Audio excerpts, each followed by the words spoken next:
మనోకామనా దేవి నేపాల్ చూడొచ్చండి. ఇది మనోకామనా దేవి నేపాల్. రూప్వేలో రావాలి. ఇండియాలోనే దేశంలోనే అతిపెద్ద రూప్వే. మినిమం 4 కిలోమీటర్లు ఉంటుంది రూప్వే. కొండపైకి ఎక్కాలి బాగా అప్పు.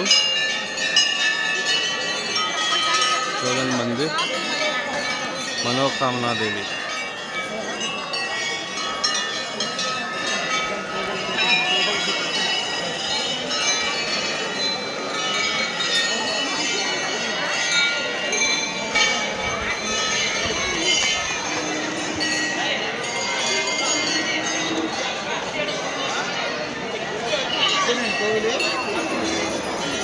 లైన్లో వెళ్ళాలి.